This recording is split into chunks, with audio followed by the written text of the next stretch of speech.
ओशो कहते हैं, जब हम भीड़ का हिस्सा बन जाते हैं तो हम अपनी असली पहचान, स्वतंत्र सोच और आंतरिक आवाज खो देते हैं। हम समाज की मान्यताओं, दूसरों की अपेक्षाओं और परंपराओं के अनुसार जीने लगते हैं। ऐसे में हमारा व्यक्तित्व मर जाता है। हम बस दूसरों की नकल बन जाते हैं। लेकिन जब हम अकेले होने का साहस करते हैं, अपने भीतर झांकते हैं, अपने विचारों और अनुभवों को समझते हैं, तभी हमारा सच्चा जन्म होता है, क्योंकि वहीं से स्वतंत्रता, सृजनशीलता और आत्मबोध की शुरुआत होती है। कभी तुमने सोचा है, भीड़ में मरता हुआ व्यक्ति हम सब किसी न किसी भीड़ का हिस्सा है।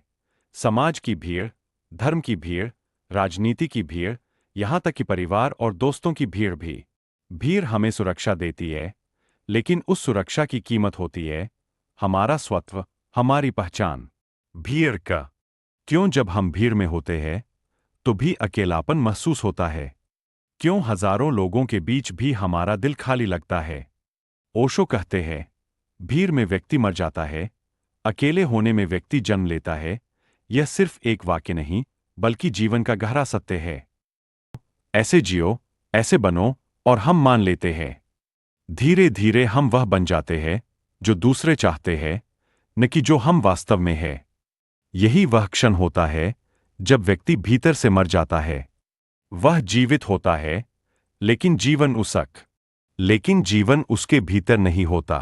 अकेले होने में जन्म लेना, ओशो कहते हैं, अकेलापन डर नहीं है, वह तुम्हारे असली जन्म की संभावना है।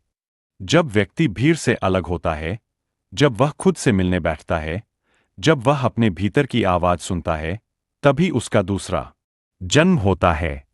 अकेलापन कोई खालीपन नहीं, वह तुम्हारा मंदिर है। वही तुम अपने अस्तित्व को महसूस करते हो, वही तुम जान पाते हो कि तुम कौन हो और क्यों हो। स्वतंत्रता और सृजन, भीड़ में तुम अनुयायी बनते हो, अकेले में तुम सर्जक, क्रिएटर बनते हो।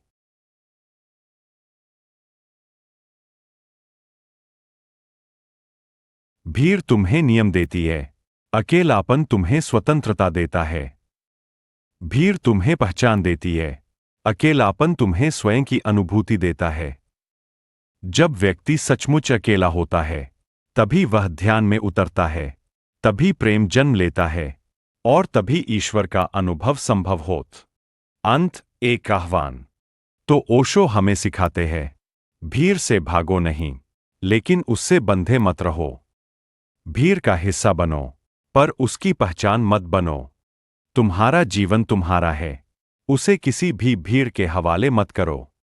क्योंकि जिस दिन तुमने अपने भीतर झांक लिया, जिस दिन तुमने खुद से संवाद किया, उसी दिन तुम पुनर्जन्म लोगे, एक नए, जीवंत, स्वतंत्र और जागृत व्यक्ति के रूप में। ओशो कहते हैं, जिसे अपने भीतर झांकने का साहस है, वही सच्चा साधक है, वही जीवित है। भीड़ कितनी अजीब चीज है ना। हजारों लोग एक साथ होते हैं, पर फिर भी हर कोई अकेला है। हर कोई किसी और जैसा बनना चाहता है, कोई नेता जैसा, कोई संत जैसा, कोई समाज जैसा, पर कोई अपने जैसा नहीं बनना चाहता। ओशो कहते हैं, भीड़ में व्यक्ति मर जाता है, अकेले होने में व्यक्ति जन्म लेता है। यह वाक्य जीवन का सार है। यह हमें यह बताता है कि जब तक हम दूसरों के बनाए ढांचे में जीते हैं, हम जीवित तो दिखते हैं, लेकिन वास्तव में मर चुके होते हैं।